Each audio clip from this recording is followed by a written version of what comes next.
So today we're speaking with Barton Faylor from FANUC America, which will be exhibiting at the FABTECH show in Atlanta, November 8th through the 10th.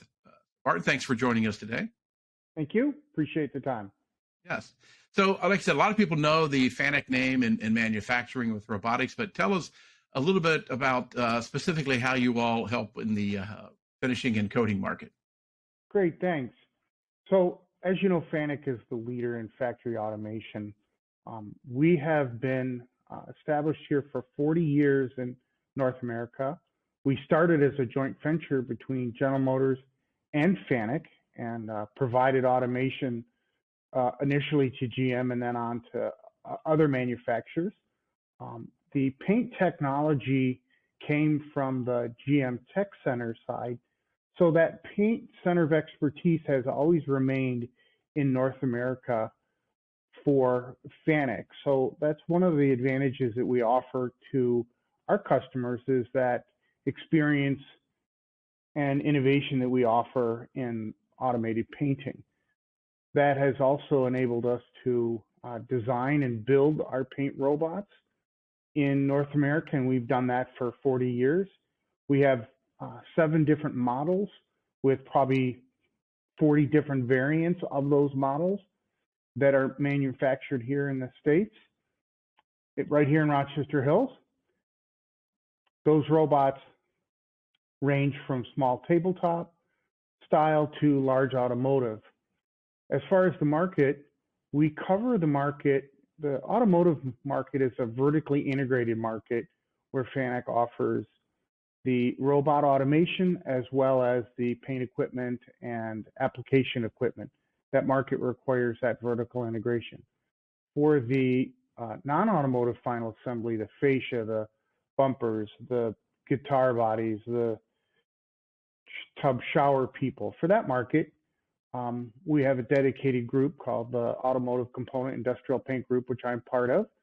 And we focus on providing robots and systems to those vendors, as well as working with system integrators to provide that solution where those system integrators can provide more equipment, the booth, the oven, the conveyors, that type of system for our customers. So we really provide that one-stop ability for our customers to provide the right solution for them. Right. Yeah, you mentioned it with your integrators. It seems like that makes it a little bit more seamless because you do work with a lot of people, like I said, the Nordsons and those type of things, the guns and such. So really, if that's what they're using, you can really integrate these systems into an applicator systems pretty easily, correct? Right, and the advantage we offer with that integration base is that each of the integrators provide their own expertise, their own local, maybe regional, maybe application capability. We also offer, we have a lab at our facility where we can provide testing capabilities, but we're the only manufacturer that, and we have robots in all of the major manufacturing paint equipment manufacturer labs, whether it's Graco, Samez, Nordson, Ransberg, Turbo Spray.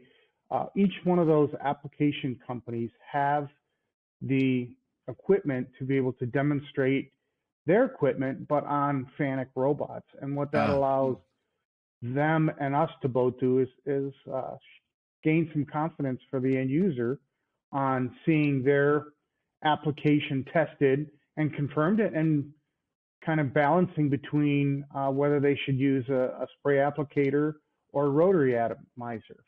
For example, we just had a customer come into one of our paint equipment customers, and they showed them with a rotary atomizer how they could reduce the number of coats on the part because of the fine atomization capabilities you get with the bell. So it was really a win-win for all of us by performing that test. Right. So we're very fortunate for that. Yeah, thanks. I was gonna say, yeah, it's great to work it out in the lab before actually putting it into full production. That's right. That seems like a key step in making things more efficient for them. Right, and we also offer full simulation capabilities offline. And another thing that we're seeing in the industry is people wanting ease of use, ease of programming, ease of startup. So we have many tools for that, whether it's direct teaching, whether it's using offline.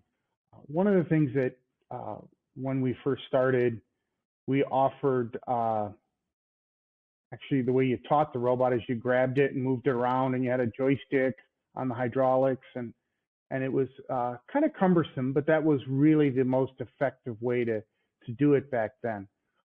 Since then, the motion control and the ability to lay out the program, fine tune it the way you want, and quite honestly, the comfort factor of people driving with their thumbs. People are very comfortable with a phone or a tablet and that type of interface. So what we're providing now is tools to make the programming easier and better. And what we find is customers ask, I want a quick program. And then when we show them a quick program, they say, well, it's got to paint well. So really what they want is a quick way, not just to program, but to effectively paint. And so we offer tools to provide not only the quick programming, but the quick painting. Utilizing the labs is one way we do that. We have some tools, whether it's our hand guidance, where you move the robot, whether it's our offline with film build simulation, whether it's a scan to path where the cameras are generating a CAD model and generating a program offline to paint the part. So we offer a lot of different approaches for that.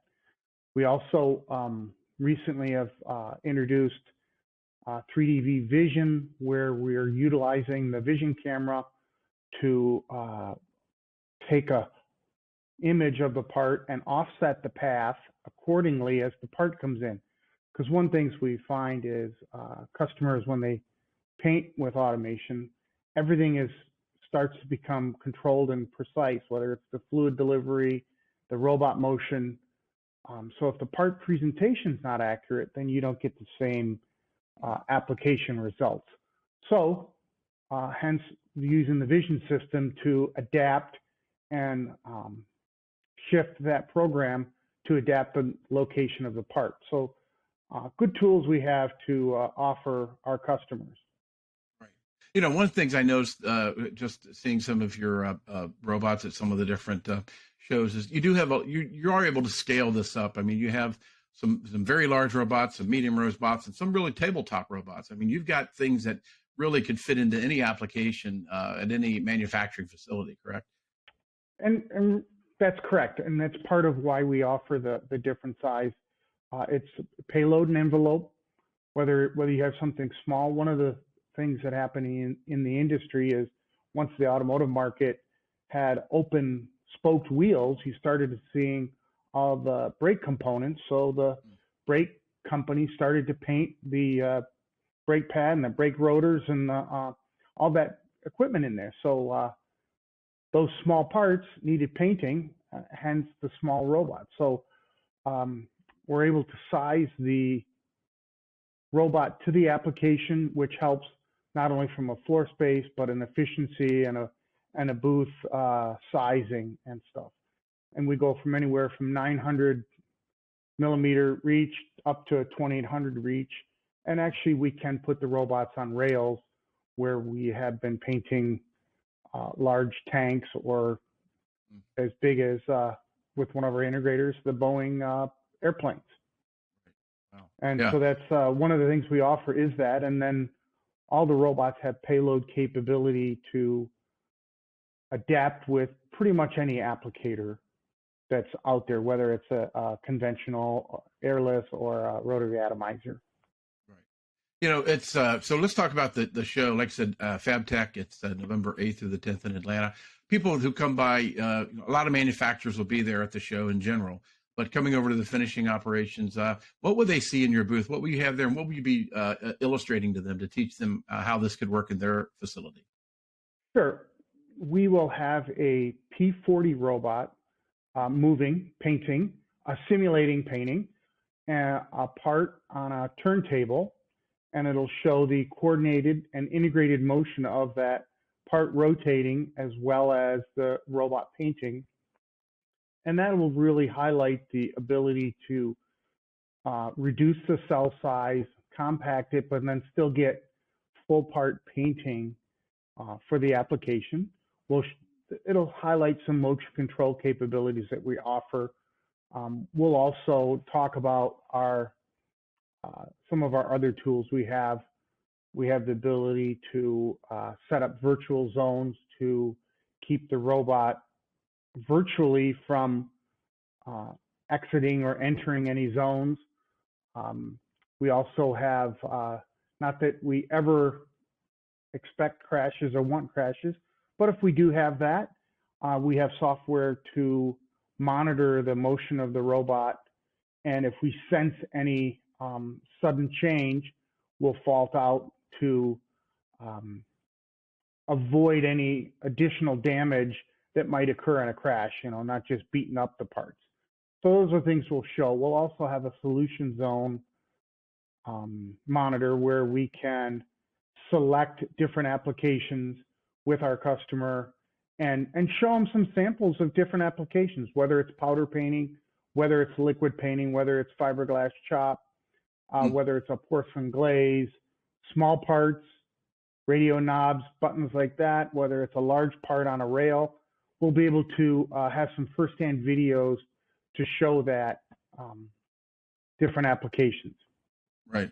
It's funny, a lot of manufacturers who would like to bring this in-house, like to bring a coding process in-house, they may be hesitant because, workforce development is very tough. It's hard to get employees to come and do things. This seems like to be a really good answer to sort of remedy that problem and really have a consistent, repeatable quality process in their plant to get something like that, isn't it?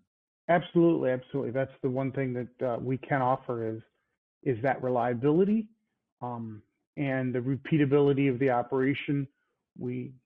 Part of the whole project for a robot is not only the robot, but it's putting in the appropriate controls for the fluid delivery system, making sure that's accurate, making sure the part presentation is accurate, starting to control the process, because that's really what the manufacturer wants, is process control.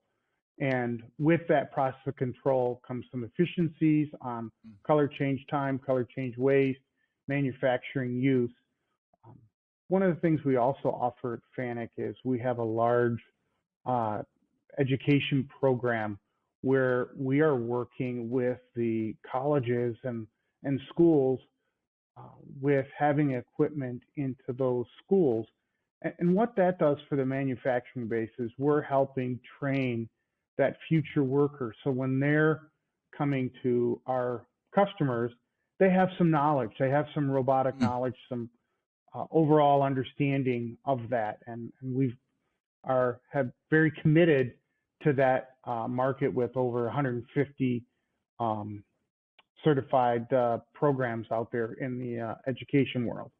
So we're very proud with that as well. Yeah, that's extremely helpful for that. Yeah, like I said, to have people ready and willing to get on the shop floor and really on the manufacturing floor and run that there. So again, like I said, November 8th through the 10th in Atlanta, be at FABTECH. People don't need to wait. They can see more information about your product. They go to FANUCAmerica.com. You've got lots of information on there, a lot of videos, a lot of information about how these robots work and how the efficiencies can help these facilities with that. So great. Yeah. Great. Well, listen, I appreciate it, Barton. Thank you. And we'll see you in Atlanta November 8th through the 10th. Thanks for joining us. All right. Thank you. Appreciate it. Bye.